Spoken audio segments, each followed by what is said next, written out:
我真的感觉今天简直就是打开了一扇吃鸽子的大门似的，汁水就浸在肉里边。这个里边这个是鸽子肉，纯鸽汤，一滴水没有。我爸呀本来都不怎么喜欢吃鸽子，今天没少吃。今天去吃一家很多明星跟美食博主都极力推荐的做乳鸽的店，都说一鸽胜九鸡。今天咱们感受一下乳鸽吃爽是一种什么体验。今天是拉着老爸老妈跟饭搭子一起，哇，这现在就这么多人了。今天主要吃鸽子，这鸽子来2只吧。来2只，咱这鱼生不错啊。来一份，来一份。老爸，你看看这边各种的鱼啊，咱们鱼生捞的是哪个鱼？是的，这个是什么鱼啊？宋德寿参丸，用豌豆煨的，它捞出以后在泉水当中过30天叫寿参丸。红枣枸杞炖乳鸽先上来了，哇！今天咱们这吃的是一个鸽子的满汉全席呀、先尝尝这大红袍乳鸽。好嘞，我妈也特别爱吃这鸽子，哇！你看它这颜色是那种枣红色，真挺漂亮的，汁水就浸在肉里边。先来一口啊！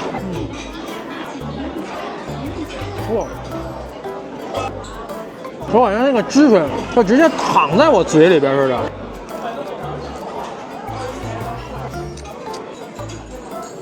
一口全是鸽子肉的鲜美啊！你看这个皮非常非常的酥，哇！它那个大红袍的香味完全都吃进这肉里边了，是不是可以？这个真不错。哇！这才叫吃鸽子呢！我爸呀本来都不怎么喜欢吃鸽子，今天没少吃。它这个鸽子真挺好吃的，而且这汁水还特别足。人这边这是石岐乳鸽，还不是咱北方的鸽子，它是广东中山那边的鸽子，属于他们那边的特色。再来尝这个原味的乳鸽啊！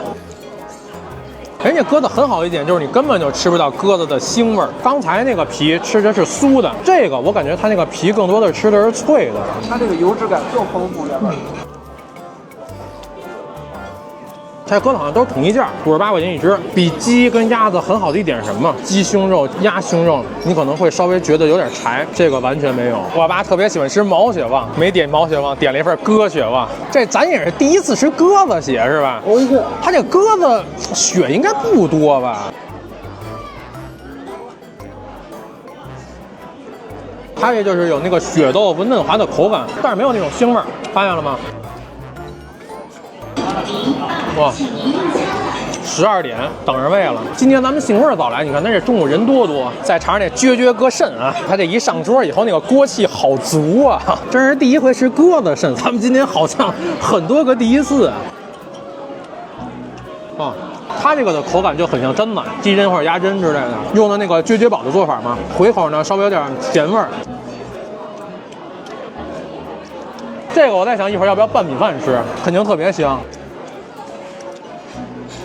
你看它这人为什么那么多呀？它这儿的东西老少适宜，东西没有那么的辣，而且食材够新鲜，味道做的也挺不错的。这仪式感拉满啊！花生米、胡萝卜丝儿、姜丝，这还有炸的芋头丝，里边给的辅料还挺多。这个吃完不会闹肚子的，对吧？不会闹肚子的。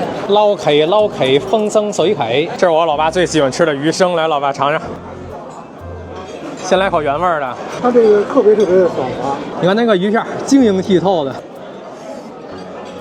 哎呦，这直接吃也挺好吃的，鱼肉的鲜美一览无余的就进到你的口腔里边了。人家这个呀，就吃着足够的新鲜，现捞现杀现片的，各种的配菜能丰富它的一个口感。第一次吃这个，我妈还不太敢吃，但是吃过几次就喜欢上了。我妈就是不太能接受吃生的东西，真好吃这个。鱼骨也不能浪费啊，椒盐的做了一下，哇，它炸的好酥啊！说是鱼骨，但它只是连接鱼刺的那一部分，上面的肉还是挺多的。再来尝尝这个金牌黑金叉烧啊！来，老妈你尝尝这个，是那种偏甜口的，但是那个甜呢也完全不发齁，而且它个叉烧是那种肥瘦适中的。它这就是有点风干嘛，就是肥肉的部分现在吃着完全不腻了。然后瘦肉的部分呢，吃也不硬，但是它的回口还有点酒香味儿。我现在吃那块是偏肥一些的，油香油香的。哇，咱们的招牌大哥饭，这个里边这个是鸽子肉啊，这个用的是什么米啊？细丝米，纯鸽汤，一滴水没有。下边有锅巴，咱们可以先吃饭，一会儿可以把锅巴铲起来啊。哇，这现在那个香味出来了。哇，那个鸽子汤的清香全都煮进米里边了。吃起来就是既干香又油润，真挺好吃的。底下还稍微带点那个小锅巴。哇，今天吃鸽子就像打开了一扇新世界的大门一样。你比如说煲仔饭咱老吃，咱没有吃过这种用鸽子汤炖的饭。毛血旺咱们老吃，咱吃过用鸽子血做的毛血旺吗？包括咱们去粤菜馆子也经常吃那个啫啫煲，当然第一次吃这个啫啫鸽肾，等于它这一只鸽子浑身都是宝，全都在咱们这饭桌上体现出来了。再把这个鸽肾往上面一盖，叉烧往上面一铺，这一碗真的太奢侈了。哇，太香了。我再来口这鸽子汤啊。哇，吃撑了，怎么样了吧？这顿吃啊，这个相当不错。今天我们真的是鸽子吃爽，他这玩意儿就是人太多了。各位要是来的话，一定趁早，要不然他们家等位还是挺严重的。撤吧，咱们。